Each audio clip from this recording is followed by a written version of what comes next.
Nellore నర్తకి centre సాక్షిగా తెలుగు మహిళలు సరికొత్త ఇతిహాసానికి నాంది పలికారు. మహానాడు వేదికగా నారీమణులకు 33% రిజర్వేషన్ కల్పించాలన్న యువనేత నారా లోకేష్ చారిత్రాత్మక ప్రతిపాదన పట్ల నెల్లూరు జిల్లా తెలుగు మహిళా విభాగం హర్షోల్లాసాలతో ఊగిపోయింది. ఈ అద్భుత ఘట్టాన్ని పురస్కరించుకొని నర్తకి సెంటర్ వేదికగా ముందుగా స్వర్గీయ నందమూరి తారక రామారావు విగ్రహానికి పూలమాలలు వేసి ఘనంగా నివాళులు అర్పించారు.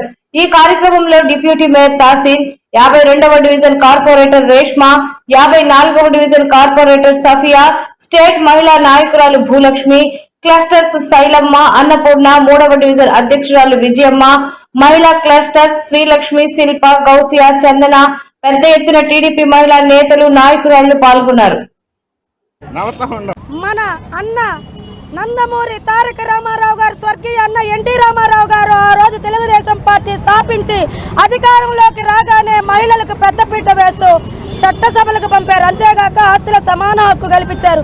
ఇవన్నీ కాకుండా 2 రూపాయలకి సన్నబియ్యం ఇచ్చిన ఘనత ఎవరికంటే ఎన్టీ రామారావు గారికి.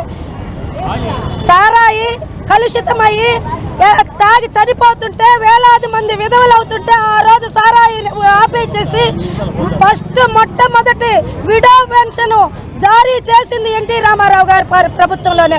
అయితే ఆ రోజు 9% చేసిన దాన్ని ఈ రోజు 33%కి పొడిగిస్తూ మా చంద్రబాబు నాయుడు గారు ఆదేశిస్తే నిన్ననే మహానాడులో లోకేష్ బాబు గారు దానికి అంగీకారం చెప్పి గ్రీన్ సిగ్నల్ ఇచ్చి మా ప్రజాప్రతినిధులందరూ గ్రీన్ సిగ్నల్ ఇచ్చినందుకు అందరికీ పేరు పేరున ధన్యవాదాలు మా మహిళలందరినీ తరపున తెలుపుకుంటూ, రాబోయే రోజుల్లో రాజకీయాల్లో మహిళలు ముందడుగు వేస్తే ఆ రాష్ట్రం ఆ రాజ్యం అంతా బాగుంటుందనే ఉద్దేశంతోనే ఇవన్నీ చేయటం జరిగింది.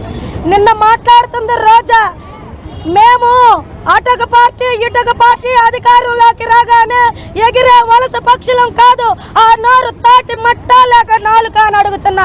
ఏం మాట్లాడుతున్నావు? సిగ్గులేని మహానాడు అంటావా? వీళ్ళు గమ్మగా ఉండరు. ఈ కుక్కతోక ఎంత పీకినా వంకర రాదు. అదేవిధంగా వీళ్ళకి ఎంత మంచిగా మనం ఇతవు బోధ చెప్పినా కూడా వాళ్ళు మారరని చెప్పి మరొక్కసారి మాకు మహిళలకి 33% ఇచ్చినందుకు మా చంద్రబాబు నాయుడు గారికి, లోకేష్ బాబు గారికి, మరియు ఇది మేము పొంగూరు నారాయణ గారి ఆధ్వర్యంలో చేసుకుంటూ ఆయనకు కూడా మరీ ధన్యవాదాలు చెప్పుకుంటూ సెలవు